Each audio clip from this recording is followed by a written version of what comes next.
Immigration भाई बहुत ही smooth था। लिटरली 15 से 20 सेकंड लगे होंगे, एक भी क्वेश्चन नहीं पूछा। एंड ये देख लो भाई, श्रीलंका का फ्लैग भी। तो ये देखो भाई, इस तरह की करेंसी है इनकी, 5,000 का नोट है ये। अभी 2-2.5 साल पहले ना श्रीलंका की थोड़ी सी इकोनॉमिकल और वैसे भी कंडीशन खराब सी ही चल रही थी। ये तो मैं भाई किसी कंट्री में पहली बार ही देख रहा हूँ कि 2 अलग नंबर प्लेट आगे पीछे रहती है, वरना जनरली सब में सेम ही नंबर प्लेट होती है कलर की। इंटरनेशनल ड्राइविंग परमिट भी चाहिए, और वो भी फिजिकल फॉर्म में चाहिए, तो डिजिटल नहीं चलता। आपको जो ओरिजिनल है वही लाना पड़ेगा, इंडियन लाइसेंस भी और इंटरनेशनल भी। उसके अलावा फिर श्रीलंका का एक और लाइसेंस बनता है यहाँ पे, $60 जिसकी फीस रहती है। भाई थोड़ा ध्यान से, आज फर्स्ट डे है तो समझने में ना थोड़ा सा टाइम लग जाता है हर कंट्री को। तो जी ये है एयरपोर्ट के बाहर का एरिया।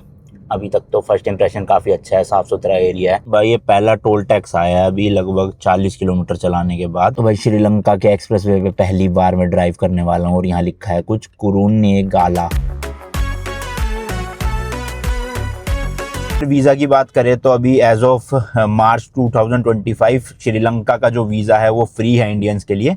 बस आपको इनकी एक वेबसाइट है, वहाँ पे जाके ETA फॉर्म भरना होता है, जिसमें भाई मतलब 24 घंटे में आपको ईमेल में रिवर्ट आ जाता है। तो मैं वो क्लिप्स दिखाता हूँ, जब मैंने ये फिल किया था अगले दिन आ भी गया था। क्योंकि तो आपको ना गूगल पे लिखना है श्रीलंका ETA। अब काफ़ी सारी वेबसाइट्स आ रही है, इनमें से जो ये वाली वेबसाइट है ना भाई, eta.government.lk, इस पे आपको क्लिक करना है भाई, और किसी पे नहीं। और में हो सकता है फीस लग जाए, थर्ड पार्टी वेबसाइट हो। ये ऑफिशियल वेबसाइट है वहाँ की गवर्नमेंट की ना। तो इस तरह का देखो आ जाएगा, यहाँ पे कर देना ओके पे क्लिक। अब सबसे पहले आपको लैंग्वेज सेलेक्ट करनी है इंग्लिश, देन यहाँ अप्लाई पे क्लिक करना है। अप्लाई पे क्लिक करने के बाद आई एग्री कर देना इस पे। एंड यहाँ पर आपको लेफ्ट साइड में दिखेगा अप्लाई फॉर एन इंडिविजुअल। तो ये देखो बस ये सिंपल सा फॉर्म है, एक यही भरना है आपको, अपना नाम वगैरह, ठीक है, date of birth, gender, nationality, यहाँ पे पासपोर्ट नंबर डाल देना अपना, passport issue date, expiry date.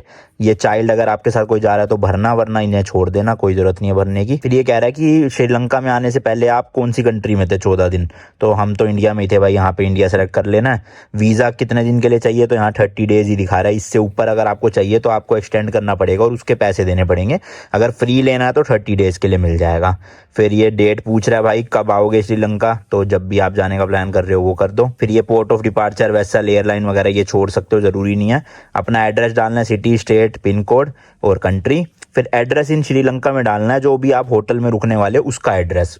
Hotel booking नहीं लगानी कोई भी, बट स्टिल आपको एड्रेस डालना पड़ेगा। तो booking.com से कोई भी होटल का डाल देना, आ जाएगा।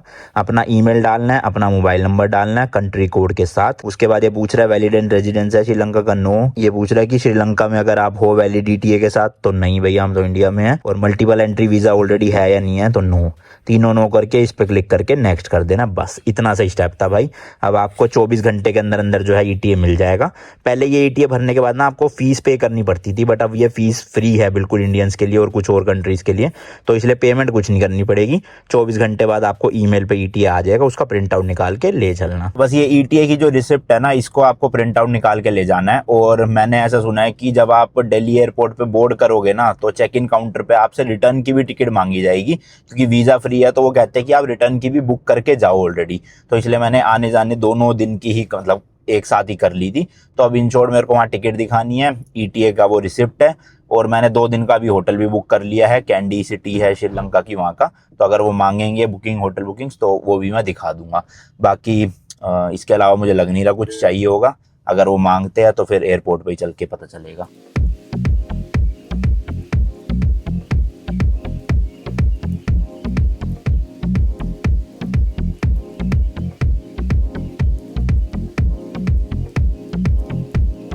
भाई ऑलमोस्ट बस पहुंचने ही वाले हैं, अपने T3 टर्मिनल से ही है फ्लाइट, और ज़्यादा ट्रैफिक मिला नहीं, तो वही 40-45 मिनट लगे घर से अपने। और भाई इंडिया से अगर आप श्रीलंका जाना चाहते हो ना, तो 2-3 तरीके हैं अलग अलग। जैसे एक तो आप डायरेक्ट फ्लाइट ले सकते हो, या तो श्रीलंका एयरलाइंस की, या फिर इंडिगो जाती है, या एयर इंडिया जाती है। अब एयर इंडिया की जो है वो 3.5 घंटे की फ़्लाइट है, और मुझे इसकी टिकट पड़ी है 15,200 कुछ रुपए की, सारे टैक्स वैक्स मिला के। और ये डायरेक्ट फ्लाइट है, सीधा कोलंबो तक जाएगी, जो कि श्रीलंका की कैपिटल सिटी है। अब इसके अलावा अगर आपको और सस्ती टिकट चाहिए ना, मतलब 9-10 हज़ार की रेंज में, तो आप फिर इनकी ना ले ओवर के साथ ले सकते हो। एयर इंडिया की भी जाती है और इंडिगो की भी जाती है। अब उसमें आपका ना चेन्नई में या तो ले ओवर होगा 2-3 घंटे 4 घंटे का, या बेंगलोर में होगा, तो वो थोड़ा सा ना मतलब 8-9 घंटे की पूरी फ्लाइट पड़ जाती है यहाँ से। तो अगर आपके पास पूरा दिन फ्री है तो 10,000 में भी आप श्रीलंका पहुँच सकते हो। और थोड़ा टाइम की शॉर्टेज है तो डायरेक्ट फ्लाइट ले लो, 3.5 घंटे 3 घंटे 40 मिनट है एग्जैक्ट, उसमें आपको पहुंचा देगी। भाई 9:20 पे पहुंच गए एयरपोर्ट और एग्जैक्ट 3 घंटे अपने पास, तो आराम से सारी फॉर्मेलिटीज कंप्लीट हो जाएगी। अपना बोर्डिंग पास लेना है, चेक इन बैगेज देना है, उसके बाद सिक्योरिटी चेक, देन इमिग्रेशन, और सीधा फिर बोर्ड कर लेंगे फ्लाइट। लग तो भाई खाली सर है, चलो आज ज्यादा भीड़ है नहीं तो फटाफट एंट्री लेते हैं। ट्रॉली ले लिए क्योंकि 2-2 सूटकेस एक साथ लगेड़ना थोड़ा डिफिकल्ट हो जाता है। भाई ये फ्लाइट अपनी 12:20 करेक्ट टाइम पे है और AH पे जाना है अपन को। चलो जी, सारा प्रोसेस हो गया, बिल्कुल ही खाली पड़ा था एयरपोर्ट, लिटरली 15-20 मिनट लगे इमिग्रेशन वगैरह सब करने में। सबसे पहले तो चेक इन काउंटर पे वही भाई ETA की जो रिसिप्ट थी वो मांगी, रिटर्न फ्लाइट टिकट मांगी, और इसके अलावा कुछ नहीं मांगा बस। इमिग्रेशन में भी सेम क्वेश्चन, कहाँ जा रहे हो, कितने दिन के लिए जा रहे हो, वीज़ा है, तो मैंने कहा वीज़ा तो है ही नहीं श्रीलंका का, फ्री है इंडियंस के लिए, तो ETA चलता है, तो ETA फ़ोन पे दिखा दिया। सब कुछ डिजिटल ही था, प्रिंट आउट वगैरह कुछ नहीं निकाला मैंने, सब फ़ोन में चल गया। अब अपना 4A गेट है, गेट पर चल के बैठते हैं, 2 घंटे वेट करना पड़ेगा, बट ठीक है भाई, जल्दी पहुँच जाने ज़्यादा सही है। फ्लाइट छूट जाए उससे तो, है ना। वैसे तो फूड कोर्ट है यहाँ पे अच्छा खासा भाई T3 में, बट भूख है नहीं मुझे सुबह सुबह कुछ खाने की, और साथ में फ़्लाइट में अपनी मील तो इंक्लूडेड है ही, तो फ्लाइट में ही खा लूँगा। अभी सीधा ना बोर्डिंग गेट के पास जाके ही बैठ जाता हूँ, फालतू में इधर उधर क्या भटकना। फूड कोर्ट ही आ गया भाई मैं, वहाँ पे तो क्या ही बैठना था, यहाँ कम से कम अगर भूख लगी हुई तो खाना वाना खाने को मिल जाएगा। और वैसे मैंने ले लिया है 1 प्लेट मसाला डोसा की, वो प्लेट सी है idli.com के काउंटर से, मतलब उसमें वड़ा वगैरह आएगा, देखते हैं अभी। 900 रुपये भाई, एयरपोर्ट पे खाना तो बहुत महंगा मिलता है नो डाउट। और अभी भाई 10 बजे है, बताओ 9:25 पे मैंने एयरपोर्ट पे एंटर करा अंदर, और मैं फूड कोर्ट तक पहुंच गया ऑलमोस्ट 30-35 मिनट में। इतना खाली एयरपोर्ट था आज, बस मज़ा आ गया। तो 11:20 पे बोर्डिंग शुरू होएगी, अभी 1.5 घंटा पड़ा है। मैंने कहा आराम से बैठते हैं, मज़े करते हैं। तो मतलब मैं 4 साढ़े 4 लैंड होऊंगा, 5 साढ़े 5 एयरपोर्ट से बाहर निकलने में लग जाएंगे, गाड़ी वाड़ी लूँगा, तो समझ लो 6 बजे फ्री होऊंगा मैं। 6 बजे निकलूँगा तो 9-10 बजे होटल पहुँचूँगा, होटल बुक है डायरेक्ट। तो थोड़ा सा है पंगा भाई, पर कोई नहीं, आज की है, कल से थोड़ा सा रिलैक्स आइटनरी रहेगी अपनी। लो भाई मील आ गई है, डोसा है, ये कुछ मीठा सा है और एक वड़ा है साथ में, बाकी सांभर चटनी और एक लस्सी भी मिली है। मुझे लगा इडली भी देंगे भाई, बट इडली तो दी नहीं इन्होंने, छोड़ो कोई नहीं, काम चल जाएगा इतने से भी। फ्लाइट से पहले तो ना जितना हल्का खाओ उतना ज़्यादा बेटर रहता है, क्योंकि 1-1.5 घंटे की फ़्लाइट हो तो कोई बात नहीं भाई, 3-3.5 घंटे की फ़्लाइट थोड़ी लंबी ही है समझ लो। मज़ेदार।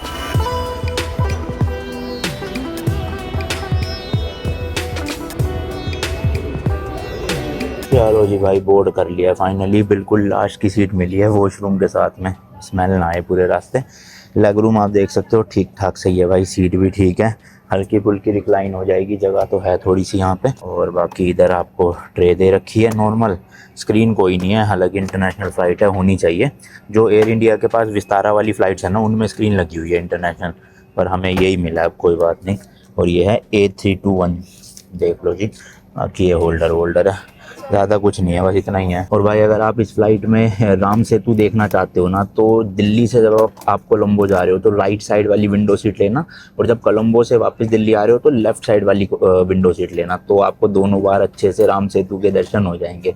तो अभी मैं दिखाऊंगा आपको जब हम पहुँचेंगे, शायद 1 से 1.5 घंटे या 2 घंटे बाद आएगा, तो अभी आराम से अपने पास टाइम है, थोड़ा झपकी वपकी ले लूँगा, प्लस मील क्या क्या मिलती है वो भी सब बताऊँगा आपको। यार इनकी खिड़कियाँ बड़ी गंदी सी हो रही होती है, देखना स्क्रैचेस और ब्लर सी, बट ठीक है, देखो ऐसे नज़ारा दिख ही जाएगा। हालांकि मौसम साफ़ होना चाहिए ऊपर, अगर तो बादल हुए तो फिर ढंग से दिख नहीं पाता। फिंगर्स क्रॉस, देखते हैं भाई हो जाए दर्शन। मैं कभी गया नहीं, तो फ्लाइट से ही देख लेंगे ऊपर से, है ना। क्यों, वैसे जाना तो है एक ना एक दिन अपनी स्कॉर्पियन को लेके, बट आज के लिए फ़िलहाल फ़्लाइट से देखेंगे। और ये सीट मैंने जानबूझ के पीछे की इसलिए ली है क्योंकि पूरी फ़्लाइट में जो विंडो सीट थी ना, वो भाई 840 रुपीज़ की मिल रही थी, और सिर्फ यही वाली जो लास्ट वाली विंडो सीट थी ना, राइट साइड में कह रहा हूँ, लेफ्ट में मेरे को लेनी नहीं थी, तो राइट साइड में सिर्फ लास्ट रो में ही जो है वो window seat free of cost मिल रही थी, जो मेरी 15,200 की टिकट है उसी में। तो इसलिए मैंने कहा कोई नहीं भाई, 3-3.5 घंटे की बात है क्यों 800-850 रुपये खर्चने फालतू के। फ्लाइट तो लग रहा है मुझे भाई फुल ही होएगी अपनी, क्योंकि अभी धीरे धीरे लोग आ रहे हैं, तो अगर कोई नहीं आया तो बढ़िया भाई, अपनी सीट खाली मिल जाएगी ये वाली, और आ गया तो फिर बैग यहाँ घुसा दूंगा। छोटे वाला सूटकेस मैंने ऊपर रखी दिया है उसमें लगेज वाले में। अरे भाई सब ये तो मैंने पहली बार देखा है, देखना कुछ ऑडियो का वो लगा हुआ है, यहाँ पे वॉल्यूम का है, चैनल चेंज करने का है, म्यूजिक वीडियो का है, और यहाँ ईयरफोन लगेगा आई गेस। हाँ ये देखो, पर ये फ़ायदा क्या होगा भाई इसका, जब यहाँ पे तो कोई भी स्क्रीन है ही नहीं, स्क्रीन होती तब तो ये फ़ायदा भी होता ना यूज़ करने का। चलो कोई बात नहीं भाई, लगा है। रिक्लाइन करके देखते हैं भाई कितनी हो रही है। लास्ट रो में रिक्लाइन इतनी ज़्यादा नहीं है क्योंकि वो ये ना पीछे तो बिल्कुल बैक ही आ गया इस चक्कर में, बट ये है लेग रूम अच्छा खासा है भाई, आराम से देखो बैग रखने के बाद भी पैर फैला सकते हैं। और अगर यहाँ कोई नहीं आया फिर तो मैं ये हटाऊंगा भाई बीच का, और वो भी हटाऊंगा बीच का, मस्त लेट जाऊंगा, नींद तो पूरी हो जाएगी। चलो 3 साढ़े 3 घंटे में है, मज़ेदार। एक बार मेरे को याद है मैं अपनी फर्स्ट इंटरनेशनल ट्रिप पे गया था मलेशिया और बाली, उसमें भाई मुझे आधे से ज़्यादा फ़्लाइट खाली मिली थी एयर एशिया की, तो मैंने यही किया था भाई, बीच के दोनों आर्म रेस्ट हटाए, ये भी, और मस्त फैल के सो गया। होपफुली आज भी मिल जाए तो मज़ा आ जाएगा, मतलब 15,000 रुपये में बिज़नेस क्लास वाली फील, समझ रहे हो ना। बट किस्मत की बात है, लेट्स सी मिलती है कि नहीं मिलती। और इस बार ना मैं ये नेक पिलो भी ले आया, मेरे पास पड़ा ही हुआ था घर पे, और इसके अंदर ना मसाजर भी है, ये देखो भाई, यहाँ से मसाजर, हीटिंग फीचर सब कुछ है, मस्त ऐसे गर्दन की मसाज होते हुए जाओ अपना। तो मैंने कहा सोना है ना, इसलिए फिर ले ही चलते हैं। लो जी पहन लिया मस्त, और मसाजर वाला भी ऑन कर दिया, मज़ेदार है, नींद सही आ जाएगी इसको, इस तरह से सो सकता हूँ आराम से।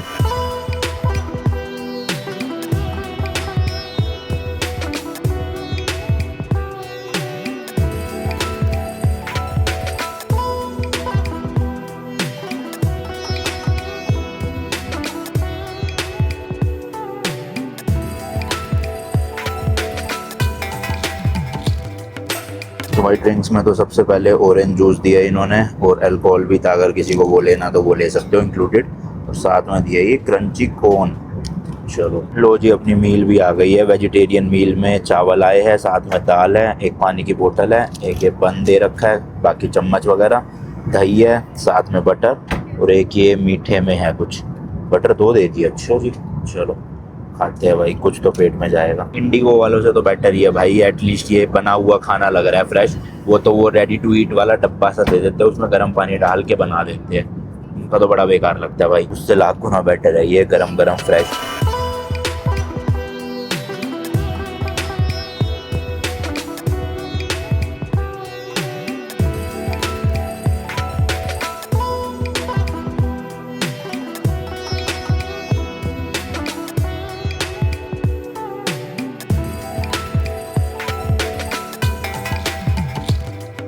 रोज लो लैंडिंग होने वाली है, और ऐसा लग रहा था भाई पूरे जंगल में लैंड कर रहे हैं कहीं पे, क्योंकि ये पूरा एरिया ही जंगल दिख रहा था आसपास सारा।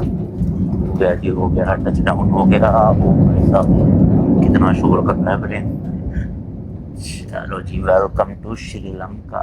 Flight take off 20 minute late हुई थी वहाँ दिल्ली से, लेकिन पहुँचा टाइम पे दिया, इवन 10 मिनट पहले ही पहुँचा दिया। 4 बजे का था वैसे तो पहुँचने का, बट 3:50 पे लैंड हो चुके हैं, तो वही मतलब प्लेन से उतरते उतरते 4 सवा 4 बज ही जाएंगे। एंड इंडिया और श्रीलंका के बीच में कोई भी टाइम डिफरेंस नहीं है, तो इसलिए इंडिया में भी अभी 3:50 ही हो रहे हैं, यहाँ भी 3:50 हो रहे हैं। भाई सब बाल देखना यहाँ से चिपक गए मेरे इस चीज़ की वजह से, तो थोड़ा सा सेट करना पड़ेगा। रनवे तो बड़ा मस्त बना रखा है देखो, मक्खन जैसा, और थोड़ा सा बारिश का मौसम चल रहा है यहाँ पे। अभी एक सब्सक्राइबर भी मिले थे मेरे को एयरपोर्ट पे ना, वो श्रीलंका ही आ रहे थे, तो उन्होंने बताया था बारिशें हैं यहाँ। ये देखो भाई श्रीलंका एयरलाइंस की प्लेन, वापसी में जब मैं जाऊँगा तो इसी में है अपनी बुकिंग।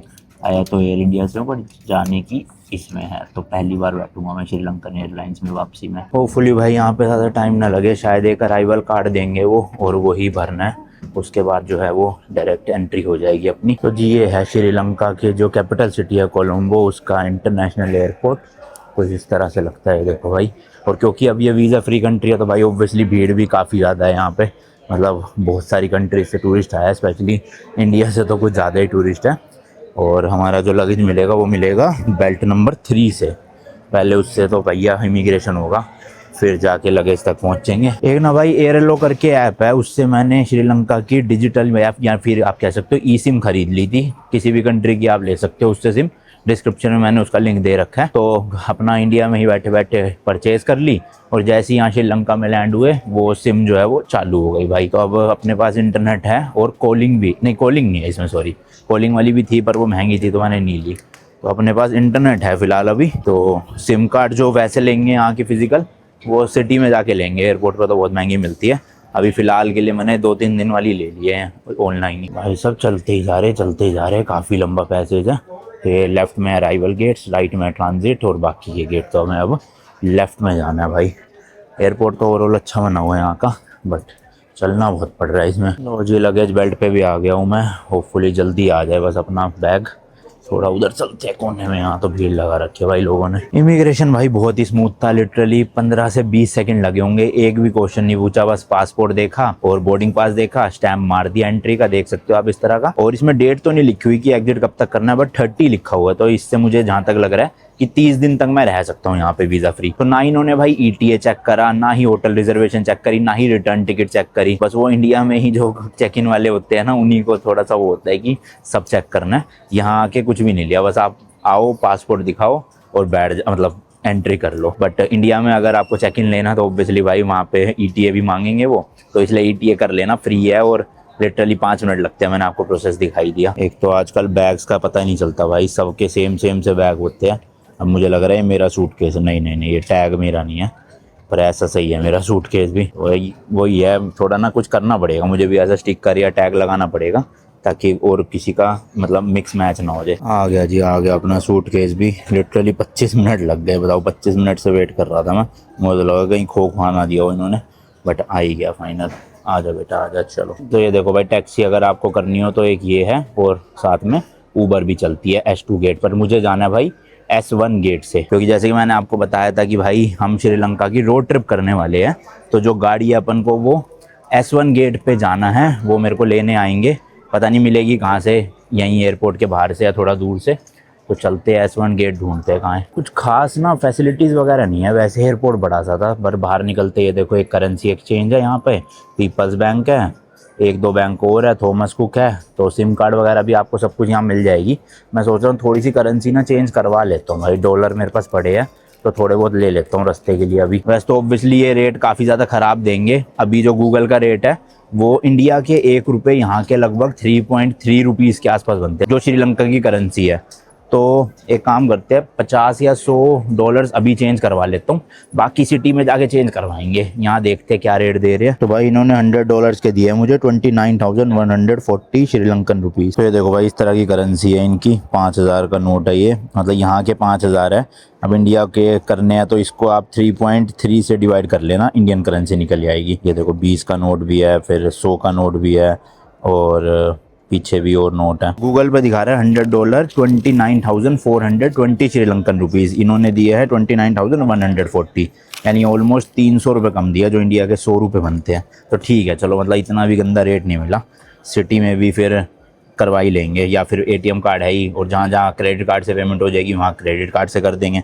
अभी फ़िलहाल ये सामने है भाई एग्जिट S1, यहीं पे ही जो है वो खड़ा होगा कोई ना कोई, जो मतलब मेरी बुकिंग रिसिप्ट है ना उसमें लिखा है कि आप S1 गेट पे चले जाओ, वहाँ पर एक बंदा खड़ा होगा हमारी टीम का, और वो बोर्ड लेके खड़ा होगा आपके नाम का।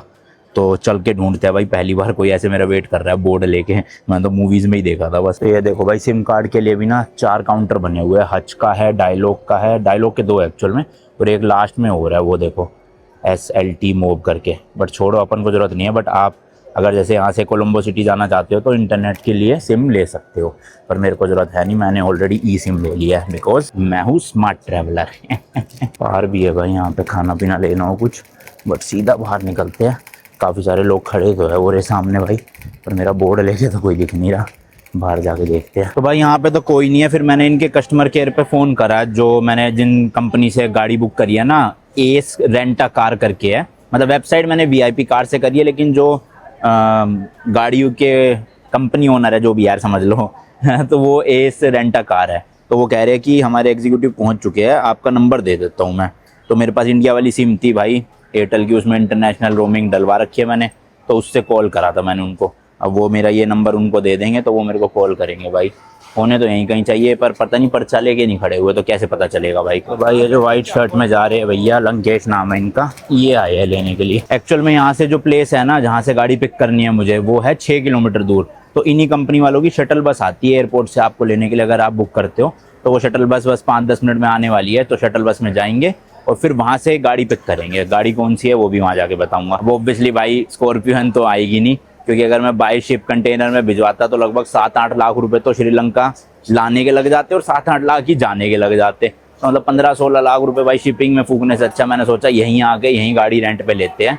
मतलब हमें तो मेन टारगेट ये है ना कि बाय रोड पूरी कंट्री कवर करनी है जितना हमें करना है। मतलब तो चाहे स्कॉर्पियो से हो चाहे यहाँ की कोई गाड़ी से हो, यहाँ की गाड़ी थोड़ी सस्ती भी पड़ रही थी और प्रोसेस भी ईजी था, वहाँ अपना स्कॉर्पियो में ये फ़ायदा होता है कि भाई थोड़ा सा मतलब समझ रहे हो ना, अपनी गाड़ी की फील अलग ही आती है। बट कोई नहीं, एक ही कंट्री थी इसलिए मैंने रेंट करना ज़्यादा प्रेफर करा। अगर 5-6 कंट्री या 10 कंट्रीज आसपास होती सारी तो फिर मैं स्कॉर्पियन ले आता, और फिर उसमें मेरे को थोड़ा सा ना वैल्यू फॉर मनी पड़ता, समझ रहे हो। तो भाई 5 तो ऑलरेडी बज गया, मुझे लग रहा है 6 बजे तक ही जो है वो गाड़ी मिलेगी अपनी। और यहाँ से जैसे कि मैंने बताया कैंडी जो सिटी है वो 3 घंटे दूर है, तो ऑलमोस्ट 9-10 बजे रात को पहुँचूंगा। खाने की तो भूख है नहीं अभी, बट बीच में देखते हैं भाई वीडियो ढंग से। आज जाते वक्त तो बन नहीं पाएगी अंधेरे में, कल ही आपको प्रॉपर दिखाऊंगा रोड्स वगैरह कैसी है श्रीलंका की ना, फर्स्ट इंप्रेशन जो होता है। एंड ये देख लो भाई, श्रीलंका का फ्लैग भी एयरपोर्ट के जस्ट बाहर ही आपको देखने को मिल जाएगा। अभी 2-2.5 साल पहले ना श्रीलंका की थोड़ी सी इकोनॉमिकल और वैसे भी कंडीशन खराब सी ही चल रही थी,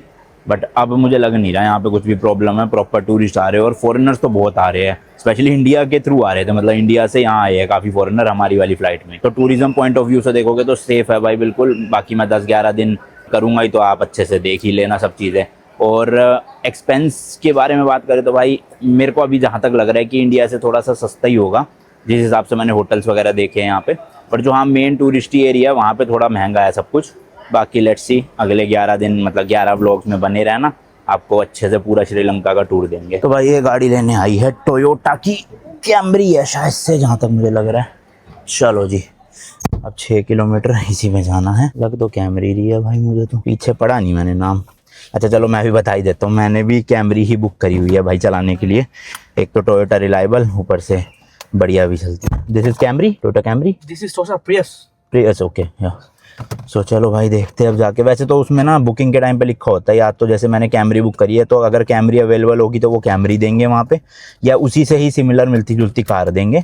और अगर कोई भी सिमिलर नहीं होगी तो फिर एक लेवल अपग्रेड करके देंगे। तो लेट्स सी कौन सी मिलती है, क्योंकि बुकिंग कैमरी की हुई है, बट यहाँ आके ही पता चलता है कौन सी गाड़ी अवेलेबल है उस हिसाब से। यूरोप में भी यही हुआ था भाई, करी मैंने एंडेवर बुक थी, मतलब एवरेस्ट वहाँ की, यूरोप में नहीं सॉरी ऑस्ट्रेलिया में, बट मिली थी मुझे बाद में आईसुजू। तो जी ये है एयरपोर्ट के बाहर का एरिया। अभी तक तो फर्स्ट इंप्रेशन काफ़ी अच्छा है, साफ़ सुथरा एरिया है, और रोड्स भी आप देखोगे प्रॉपर बनी हुई है भाई। मेन देखेंगे सिटीज़ में जब हम ट्रैवल करेंगे या एक सिटी से दूसरी सिटी जाएंगे, वहाँ पे कैसा ड्राइविंग एक्सपीरियंस रहता है चलाने का। 1-2 रेंटल कंपनीज है जिनके पिकअप भी ना आपका मतलब गाड़ी जो आपको देंगे वो एयरपोर्ट के बाहर ही देंगे। कार्सन करके शायद से 1-2। Hello, what's your name? My name is Nuan. Okay, you are from Colombo? Yes, no, I'm from Kurnagal. Where? I'm from Kurnagal. Kurnagal. How far is it? How far is in Colombo? They are about 3 or 4 hours. Okay. चलो सही है। And how's the road condition from Colombo to Kandy? You are Going to Kandy. Kandy. Yes. The roadside is not good. It's not normal. Okay. But Kandy. Is it safe to drive at night? Yes. In Sri Lanka, when it is turn out, when you jump in Colombo, Yeah. it's very easy to drive. Okay. There's reduced vehicles in this.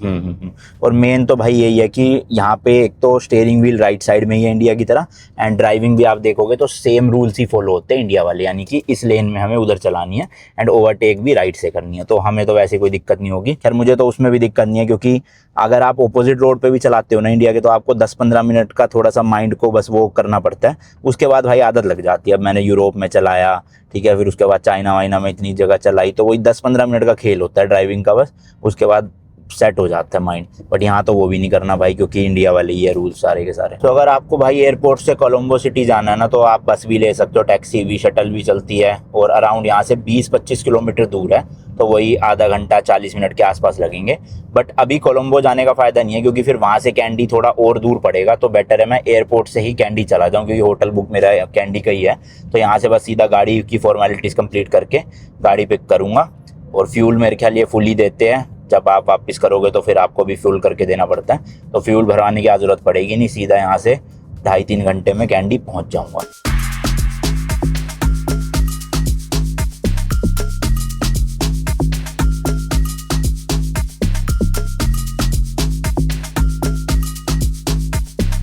देखो भाई ये लगे हैं सारे board, Europe car भी है यहाँ पे। अरे ये तो मेरे को दिखी नहीं थी ऑनलाइन भाई।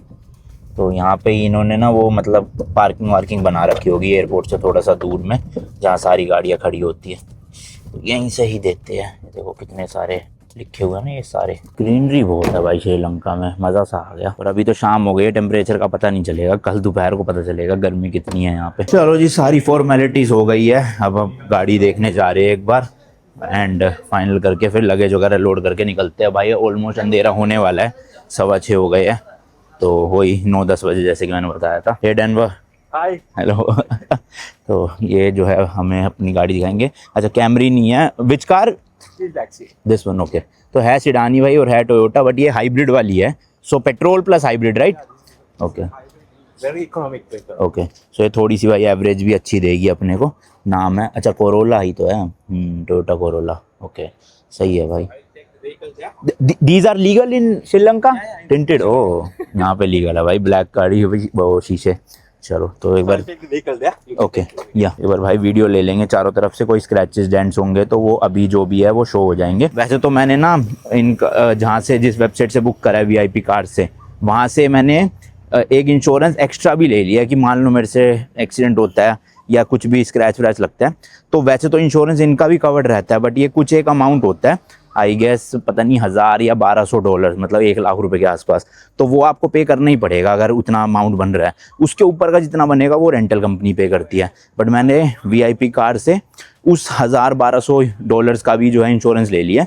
यानी कि मैं अगर एक्सीडेंट करता हूँ और मान लो बिल आता है $1500, तो उसमें से $1000 तो मुझे भरने पड़ेंगे, इनको 500 कंपनी भरेगी ये वाली। बट वो जो मैं $1000 यहाँ भर के जाऊँगा ना, वो मेरे को वीआईपी कार्स वाले रिफंड कर देंगे, क्योंकि मैंने उसका भी इंश्योरेंस ले रखा है। तो इन शॉर्ट अब बिल्कुल माइंड फ्री होकर ड्राइविंग कर सकता हूँ मैं, क्योंकि पूरा का पूरा कवर्ड है। तो ये जो $1000 $1200 मैं बता रहा हूँ ना, इसको बोलते हैं एक्सेस अमाउंट। तो जब भी आप कोई भी कार बुक करो तो एक्सेस अमाउंट ज़रूर चेक कर लिया करो कि इन केस ऑफ गाड़ी चोरी होती है, एक्सीडेंट होता है, तो वो $1000 तो आपको भरने ही भरने पड़ेंगे। उसके ऊपर का फिर जो है रेंटल कंपनी वाले भरते हैं, बट मेरे केस में वो 1000 भी वापस आ जाएंगे। तो अभी मैंने $1000 सिक्योरिटी पे करा है एसबीआई के अपने कार्ड से, क्रेडिट कार्ड से, तो वो 14 दिन बाद वापस अकाउंट में क्रेडिट हो जाते हैं, अगर गाड़ी बिल्कुल सेफ जैसी मैं ले जा रहा हूँ वैसे ही देकर जाऊँगा। बाकी रेंट वगैरह क्या पड़ा वो बताऊँगा थोड़ा, एक बार फटाफट से पहले गाड़ी चेक कर लेते हैं भाई। वाइट कलर में सेडान गाड़ी है, यहाँ पे मुझे लग नहीं रहा कि एसयूवी की ज़रूरत पड़ेगी, तो सेडान चलाएँगे आराम से अपना, और हाइब्रिड है तो थोड़ी माइलेज भी अच्छी देगी। स्क्रैचेस भाई, एक तो ये है स्क्रैच देखो नीचे की तरफ, बाकी तो हल्के फुल्के से ही हैं। बाकी थोड़े बहुत ये हैं सोल मार्क्स है, तो हल्के फुल्के ऐसी, एक ये निकला हुआ है, और ऊपर कुछ सही है। बाकी तो भाई आगे से तो वह ये देखो परफेक्ट। साइड से और देख लेते हैं, ठीक है कंडीशन तो, मतलब कोई दिक्कत नहीं है गाड़ी में। सच ज़्यादातर गाड़ी लगी भी होती है तो भाई बम्पर से ही लगी होती है आगे, मतलब साइड से तो बहुत कम ही चांस है कि किसी का एक्सीडेंट होता है। तो मेन तो यही है, बस शीशे देख लो कि शीशों पे ना हो, क्योंकि पार्किंग वार्किंग में निकालते टाइम लगती है, और आगे के बम्पर चेक कर लो, और एक बार पीछे का भी, क्योंकि कोई पीछे से मार जाए तो अलग बात है। कहाँ पे भाई सही है, ठीक है,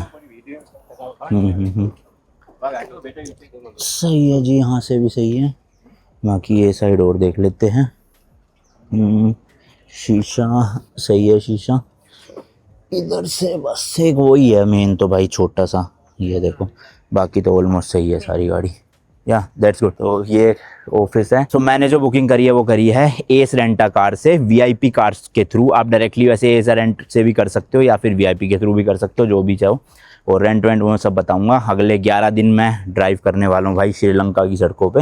गाड़ी का नंबर है CBK 6427। So yellow number plate are for taxis? No. Usually Sri Lankan number plates are yellow and white. Okay. For rear side back of the vehicle, they use yellow one, Okay. and white one will be in the front. Oh, so this सही है भाई। तो पीछे yellow number plate है, white colour. Oh, okay. And these are for private cars, right? Yes, for private cars. And And for all the vehicles in Sri Lanka, we are using white and yellow. Oh, even for plate. taxis also? Yeah, even for taxis. Hmm. In some taxis, they mention their notices like Pick Me and Uber Oh, okay, as the yeah. brand name. Okay हाँ, तो वो मतलब stickering या फिर details लगा लेते हैं Uber और उसकी, पर नंबर प्लेट जो है वो सबकी सेम रहती है, आगे से वाइट पीछे से येलो। ये तो मैं भाई किसी कंट्री में पहली बार ही देख रहा हूँ कि 2 अलग नंबर प्लेट आगे पीछे रहती है, वरना जनरली सब में सेम ही नंबर प्लेट होती है कलर की। तो चलो जी, अपना हो गया है, एक बार सारा देख लेते हैं। अच्छा, किलोमीटर्स अपने kilometres is unlimited, right? Unlimited है भाई, जितना मर्जी ड्राइव करूँ, एक्स्ट्रा कुछ भी पे करने की ज़रूरत नहीं है उसके बाद। तो मेरा जहाँ तक अंदाज़ा था शायद से 2-2.5 हज़ार किलोमीटर के आसपास होगी ड्राइव, बाकी लेट्स सी, पता चल जाएगा। So the petrol will be 100%. Okay, full tank Yeah, full. full tank. So with the time you're returning back, it has to be 100%. Okay And I'll give you the documentation. या जी, ये interior आप देख सकते हो कुछ इस तरह का, ऑटोमेटिक है, क्योंकि मैनुअल भैया सिटी ट्रैफिक में दिमाग ख़राब हो जाता है। एप्पल का this have Apple CarPlay also? I have to check this one. I think Okay. there is. तो भाई मैप वैप लगाना हो तो फिर फ़ोन में लगाना पड़ेगा, वरना बाकी पुश स्टार्ट बटन वगैरह है ही, मतलब सारे फीचर्स है ऑलमोस्ट। और स्पेस की अपने को इतनी दिक्कत नहीं, मैं सोलो ही हूँ भाई, तो ड्राइव मैंने ही करनी है, और डिक्की अच्छी खासी होगी इसकी, तो लगे सारा डिक्की में ठूस देंगे। हाँ, बटन इसका भैया, वेयर इज द बटन? हाँ नहीं। बाइक की? Yeah, bike. ओके, की से खुलेगी जी इसकी। आगे ही लीवर है भाई, जहाँ से पेट्रोल का फ्यूल कैप खुलता है वहीं पे ही होगा डिक्की का भी। ये देखो भाई, अपने दोनों बड़े वाले सूटकेस तो बहुत आराम से आ जाएंगे इसमें। बाकी सेकंड सीट में या आगे की सीट पे अपना नॉर्मल बैग रख लूँगा। तो चलो डॉक्यूमेंट सारे ले लेता हूँ, समझ लेता हूँ, और फिर निकलते हैं भाई लेके। काफ़ी लेट हो गया ऑलरेडी, क्योंकि एक चीज़ और भाई, आपको इंडियन ड्राइविंग लाइसेंस तो चाहिए ही अपना रेंट करने के लिए, साथ में इंटरनेशनल ड्राइविंग परमिट भी चाहिए, और वो भी फिजिकल फॉर्म में चाहिए, तो डिजिटल नहीं चलता। आपको जो ओरिजिनल है वही लाना पड़ेगा, इंडियन लाइसेंस भी और इंटरनेशनल भी। उसके अलावा फिर श्रीलंका का एक और लाइसेंस बनता है यहाँ पे, $60 जिसकी फ़ीस रहती है। It is valid for 1 month? 1 year. 1 year, okay. तो वो भी 1 साल के लिए वैलिड होता है, फिर आप जो है वो चला सकते हो गाड़ी श्रीलंका में। तो ये सब डॉक्यूमेंट्स की रिक्वायरमेंट रहती है, तो उस हिसाब से ही प्लान करके आना अगर आप गाड़ी रेंट लेना चाहते हो। चलो जी, सब डॉक्यूमेंट्स वगैरह ले लिए हैं, बढ़िया मस्त। अरे ये तो चाइनीज़ में आ रहा है भाई, सब कुछ चाइनीज़ है, कौन सी लैंग्वेज है? एंड ये जो सफ़र है भाई 117 किलोमीटर है यहाँ से, 3 घंटे 3 मिनट का। चलो जी, जर्नी अपनी शुरू करते हैं भाई। एसी वेसी चलाए, गर्मी सी हो रही है, बड़ी ह्यूमिडिटी टाइप की है यहाँ पे ना भाई साहब। क्या स्मूथ चल रही है यार गाड़ी, मतलब सेडान चलाने में ना मज़ा तो है। देखो पंजा जरा सा दबा रहा हूँ, ऐसी पावर सी निकल रही है। बट भाई थोड़ा ध्यान से, आज फर्स्ट डे है तो समझने में ना थोड़ा सा टाइम लग जाता है हर कंट्री को। हालांकि जैसे कि मैंने बताया सेम रूल्स है, बट स्टिल रिस्क ना लेके थोड़ा सा सेफ चलेंगे, ठीक है जी। प्लस आज मैं समझूंगा थोड़ा सा यहाँ का अच्छे से, और वीडियो थोड़ी कम बनाऊंगा कैंडी तक की, क्योंकि वैसे भी अंधेरे में कुछ दिखना तो है नहीं आप लोगों को, तो इसलिए मेरे को समझने में सही रहेगा। अगर मैं वीडियो पे ध्यान दूंगा ना तो रोड पे ध्यान नहीं दे पाऊंगा, क्योंकि भाई भले ही इंश्योरेंस पूरा हो, सब कुछ रिफंड मिल जाएगा मुझे, बट क्यों अपनी ट्रिप ख़राब करनी? क्योंकि मैंने अगर एक्सीडेंट कर दिया भाई तो ट्रिप की तो ऐसी तैसी हो जाएगी ना, वो नई गाड़ी तो देंगे नहीं एकदम से चलाने के लिए। तो इसलिए बेटर है कि अपना आराम आराम से ड्राइव करेंगे और सेफली जाएंगे।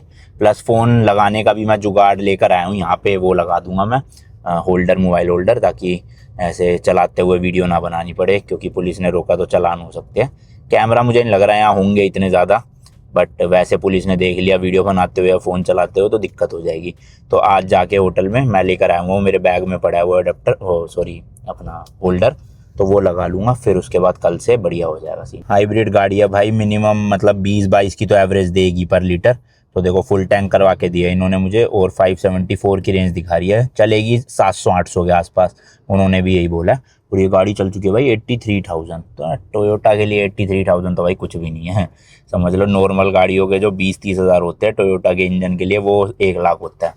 तो ये गाड़ियाँ तो भाई 5-5 लाख किलोमीटर चलने के लिए बनी है, मस्त एकदम। अरे ये देखो भाई मेरे आगे ही स्विफ्ट भी जा रही है, यहाँ पे ये भी बिकती है भाई, सुजुकी की गाड़ी है ना, ये भी मिल रही थी रेंट के लिए, पर ये मेरे को महंगी मिल रही थी as compared to Camry. Camry पे मेरे को ना अच्छा ऑफर मिल गया, इसलिए मैंने ले ली, वरना तो मैं छोटी गाड़ी लेता ये स्विफ्ट वगैरह।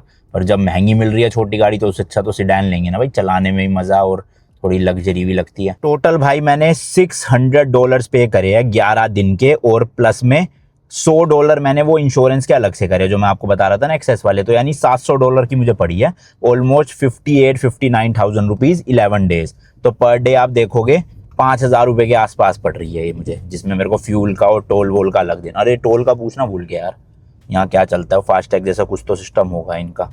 चलो मैं उनका नंबर लेकर आया हूँ वैसे तो उनसे फ़ोन करके पूछ लूँगा। वो सब्सक्राइबर भी हो गए अब अपने, मतलब उन्होंने मेरे को पहले मेरी वीडियोस देखी हुई थी पहले थोड़ी बहुत, तो फिर अब उनसे ही बातचीत रहेगी अपनी। जो भी इस ट्रिप के दौरान दिक्कत आएगी तो डायरेक्ट मैं उनको ही कॉल कर लूँगा, जो अभी ऑफिस में मिले थे ना वहाँ कार के।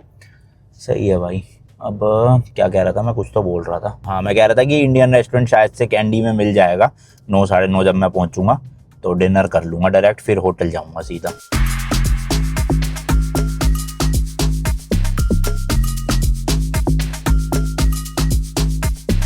भाई ये पहला टोल टैक्स आया है अभी लगभग 40 किलोमीटर चलाने के बाद। और रास्ते तो यार बड़े यहाँ के पतले पतले से है, जंगल वाले ना, सिंगल ही रोड चलती जा रही है, इसलिए टाइम लग रहा है। तो देखते हैं यहाँ खुद से कटेंगे पैसे या मुझे कैश देना पड़ेगा, पता नहीं यार। शायद तो खुद से कट जाना चाहिए नंबर प्लेट के थ्रू। तो भाई पैसे तो कोई नहीं काटे, साइड लगाता हूँ फिर दिखाता हूँ भाई, रिस्की है। ये पर्ची थमा दी है क्योंकि अभी ये एंट्रेंस की है, तो जब मेरे को लग रहा है मैं एक्सप्रेसवे से उतरूंगा तब पैसे देने पड़ेंगे, क्योंकि ये देखो इसका नाम है सेंट्रल एक्सप्रेसवे। अभी भी 80 किलोमीटर बाकी है और 1 घंटा 43 मिनट दिखा रहा है, यानी कि अच्छी रोड है, यानी कि एक्सप्रेसवे है। अब कितनी देर तक एक्सप्रेसवे है वो मेरे को पता नहीं। तो भाई श्रीलंका के एक्सप्रेसवे पे पहली बार मैं ड्राइव करने वाला हूँ और यहाँ लिखा है कुछ कुरुनेगाला, पता नहीं क्या चीज़ है ये। चलो जी चलो, एवरेज हो गया, मस्त दे रही है भाई। उस टाइम पे भी 500 समथिंग थी और इतनी चलाने के बाद भी अभी भी 547 ही शो कर रही है। ये नहीं हो पा रहा भाई मेरे से ना, पता नहीं क्या चाइनीज़ में कर गया कोई, अब मेरे को समझ नहीं आ रहा लैंग्वेज कहाँ से चेंज होएगी।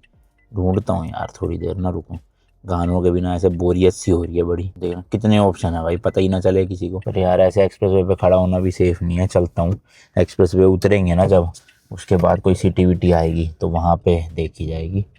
और अब उतर के पैसे कैसे पे करने हैं वो भी समस्या है। उनसे पूछा नहीं यार मैंने ना, गाड़ी वालों से पूछ लेता तो सही रहता। अभी पहली बार भाई 80 पे चलाई है गाड़ी, वरना 40 45 50 से ऊपर तो बढ़ ही नहीं पा रही थी। ऐसे गंदे से रास्ते थे, मतलब रास्ते टूटे उटे नहीं थे, बट वही दिक्कत थी भाई कि सिंगल रोड थी तो दोनों तरफ का ट्रैफिक झेलो।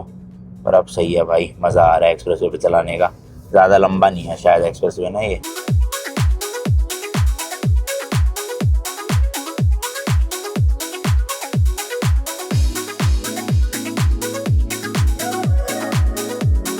तो लो जी लो, एक्सप्रेसवे का साथ अपना इतना ही था। अभी भी कैंडी सिटी 41 किलोमीटर बचा है और अब हम यहाँ से एग्जिट मार रहे हैं।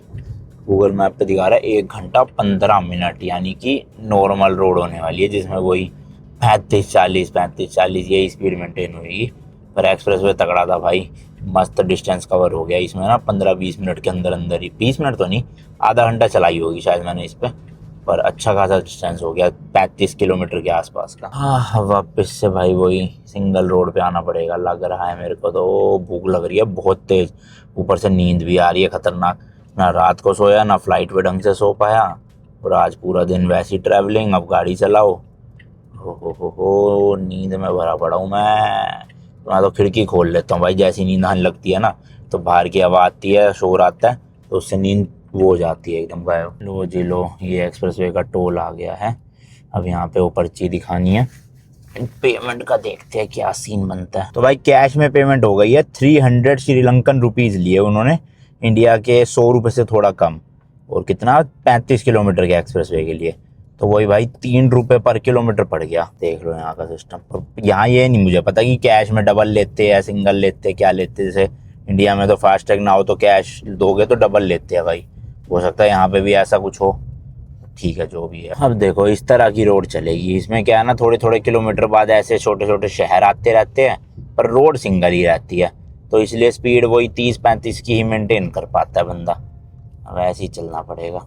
एक्सप्रेसवे होता काश पूरा कैंडी तक, एक्सप्रेसवे भी छोड़ो हाईवे भी होता भाई ढंग का, तब भी मज़ा आ जाता भाई। पूरे शहर में बेकरी बहुत सारी है, मतलब इतनी बेकरी दिख गई मुझे, मतलब इस वाले शहर में ही मुझे लगभग 8-9 बेकरियाँ दिख गई।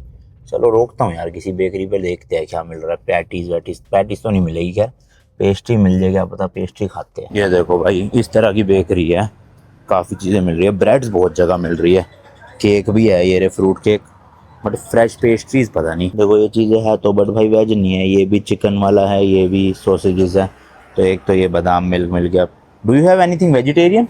Vegetarian, this one bee onion. This one? This one bee onion. हाँ Double bee onion. Vegetarian right? Yes, sir. Okay then one ये ले लेते भाई, ये वेजिटेरियन है।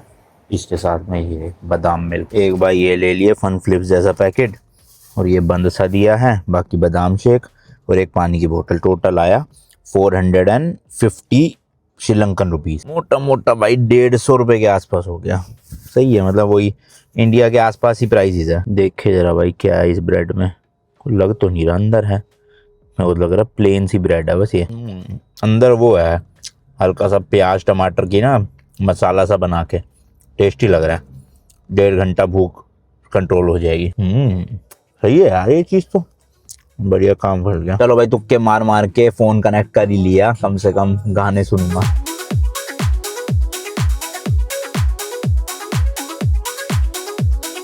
चलो जी चलो, फाइनली कैंडी पहुंच गए हैं हम लोग भाई।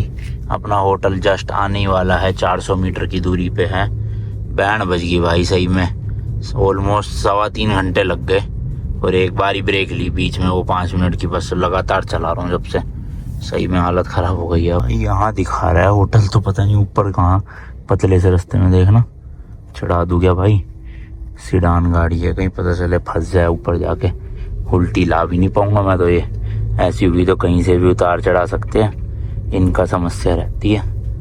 मेरे को नहीं लग रहा भाई यार रास्ता, ना ना ना ना, शिट शिट शिट, गलत आ गया गलत आ गया गलत आ गया गलत आ गया, फंस गए फंस गए फंस गए। शायद से ये गेस्ट हाउस है, गेस्ट हाउस या होटल।